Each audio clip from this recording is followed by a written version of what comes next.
Hola, buenas noches y bienvenidos una vez más al blog de Iskandar. La historia de hoy se titula El Juego, segunda parte.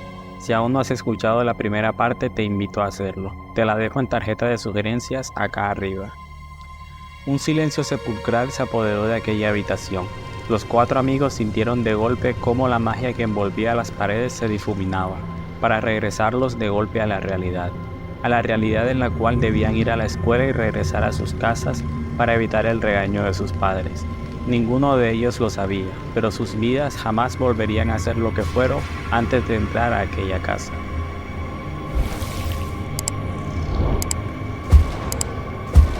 Martín fue quien se atrevió a dar un paso al frente. «Ok, ¿qué fue todo eso?», preguntó, luego de unos segundos donde todo lo que se podía escuchar eran las respiraciones agitadas de los cuatro. «Qué sé yo, tú fuiste el que nos dio esta idea tan estúpida, tú nos metiste en esto», Lucía arremetió furiosa contra él. «Tranquila, Lucy, ya después nos desquitaremos», dijo Francisco conteniendo a su amiga. La chica dio unos pasos atrás, sollozando de furia y desesperación.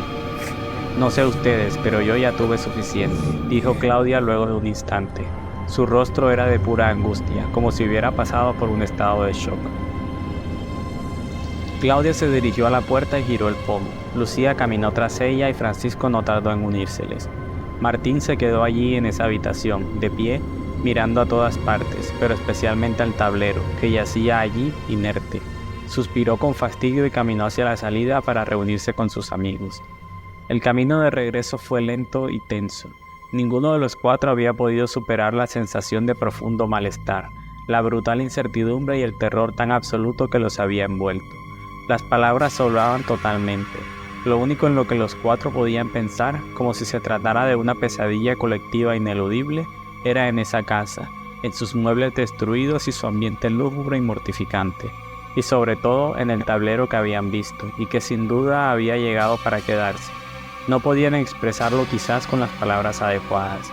Ninguno de ellos era particularmente diestro a la hora de expresar sentimientos o quizás sensaciones, pero definitivamente lo sintieron, en sus carnes, en su ser. Una sensación fría les embargaba, la sensación de que algo había cambiado. Cada uno lo experimentó por aparte. Lucía llegó a su casa ya entrada la noche. Caminaba con esfuerzo por el cansancio que llevaba. Escuchó a su padre gritando a todo pulmón. Se asustó porque jamás le había escuchado así. Cuando entró a la casa y preguntó qué pasaba, él le respondió que el juego estaba amañado y que no era justo lo que estaba pasando. Lucía se fue a su cuarto contrariada. No recordaba a su padre viendo jamás ningún juego. Martín llegó decepcionado a casa. La aventura no había sido lo que se esperaba, pero al menos se pasó un buen rato. Al entrar se encontró a su madre en la sala, frente al espejo, detallando su vestido. Martín le preguntó qué hacía, y ella le contestó tranquilamente que consiguió una cita con un hombre bastante guapo y quería lucir bonita. La mujer se colgó su bolso del hombro y le preguntó a su hijo si el bolso iba a juego con el vestido. Martín se quedó pasmado un momento y murmuró un débil sí antes de retirarse a su cuarto confundido.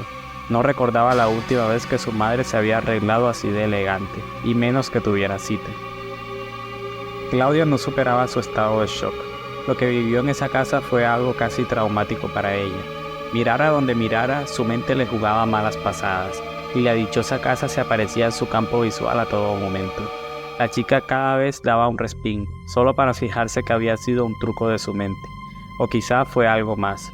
Entró a su casa en silencio, como si no quisiera molestar mucho. Sus padres estaban en la sala viendo televisión, con la mirada perdida en el aparato, en un programa que no parecía ni mucho menos interesante para Claudia. Los saludó tímidamente y se fue a su cuarto. Vio desde allí a su hermanito menor, sentado en el suelo, inclinado sobre lo que parecía ser un tablero de ajedrez o damas. El chico estaba tan absorto que no notó la llegada de su hermana. Ella cerró la puerta de su habitación confundida, sin recordar cuándo había visto a su hermano actuar así o jugar con un tablero. Se echó sobre la cama, sobrecogida.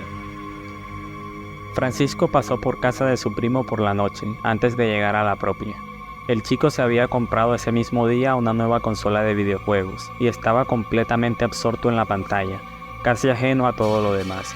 Francisco se quedó allí un rato tratando de convencerlo de salir a tomar unas cervezas, pero luego de unos minutos desistió y se marchó a su casa. Caminó en línea recta hasta su hogar, sabiendo que no se perdería en el sendero. Un pensamiento daba vueltas en su cabeza. No recordaba de nada ver a su primo así, tan absorto con algo y menos con un videojuego. Su casa apareció casi de sorpresa, como si lo extrañara de toda la vida. Francisco entró a la sala semioscura y caminó hasta su cuarto, y así como estaba, se desplomó sobre la cama, exhausto. Los amigos no lo sabían, desde luego, pero todos se encontraban justo en la misma disposición para dormir, justo en el mismo instante. Como si de una enorme casualidad se tratase, un improbable alineamiento de planetas, o como si una mente maestra moviera los hilos de la realidad desde su atalaya omnipresente. Los 4 amigos cerraron los ojos al mismo tiempo y se sumergieron en las profundidades del mar de los sueños, y el amanecer aún estaba lejos de llegar. Cuando Martín se dio cuenta que estaba soñando, se vio a sí mismo en la escuela. Los niños más pequeños correteaban por el patio, gritando en alegría. Los mayores estaban por la cafetería en pequeños grupos y hasta algunas parejas se besuqueaban en los rincones.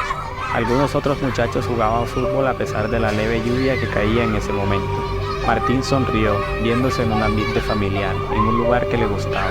Trató de patear la pelota con la que los chicos jugaban y la sonrisa se desvaneció de su rostro. Claudia se vio a sí misma en el salón de clases. Sus compañeros prestaban atención a medias mientras el profesor dictaba la lección. Matemáticas, tan aburrido como eso. La chica miró de un lado a otro buscando su mochila. La encontró colgada de su silla detrás de ella. Extendió el brazo para buscar una de sus libretas y de la impresión dio un pequeño salto en la silla. Francisco se encontraba en el gimnasio de la escuela. Llegó corriendo tratando de evitar la lluvia y se dirigió al rincón donde sabía que estaban las pesas. Miró a su alrededor, notando el lugar casi vacío. Oyó afuera los gritos de alegría y dudó por un instante si hacer su rutina de ejercicio, pero despejó las dudas rápidamente. Se aproximó a la barra que ya tenía colocado el peso que él tenía pensado para entrenar. Se agachó, agarró el tubo y tiró hacia arriba buscando levantarlo. Se cayó de espaldas. Lucía estaba en la cafetería charlando con su novio. Reían y dedicaban miradas coquetas. Al otro lado de la ventana la lluvia no hacía sino incrementar su intensidad poco a poco, y cada vez menos personas estaban en el patio mojándose. La cafetería, en cambio, estaba repleta de chicos y chicas riendo y haciendo chistes absurdos, llenando de risas y murmullo el lugar. Lucía se divertía y su novio también parecía estar pasando un buen rato. La chica miró su reloj y se dio cuenta que ya debía regresar a clases. Se inclinó para besar a su novio y de pronto quedó pasmada, atónita. Su cara no pudo tocar la de él, y al igual que Martín vio, aterrado, cómo la pelota que había intentado patear atravesaba su pierna y seguía su curso como si nada, o cómo el brazo de Claudia no podía tocar su mochila ni alcanzar la libreta que buscaba, ni Francisco podía alzar la barra. El mundo entero quedó en silencio de repente. Todos aquellos que habían visto en la escuela, jugando bajo la lluvia o en la cafetería, habían desaparecido instantáneamente. La realidad se deshacía como papel mojado, y se repetía una y otra vez la misma escena. Los 4 tuvieron la epifanía al mismo tiempo. Los 4 miraron alrededor, desesperados, sabiendo que de pronto lo que estaban viviendo. Aquello era más que una repetición siniestra de aquel día, el día que decidieron ir a aquella maldita casa, el día que comenzaron el juego.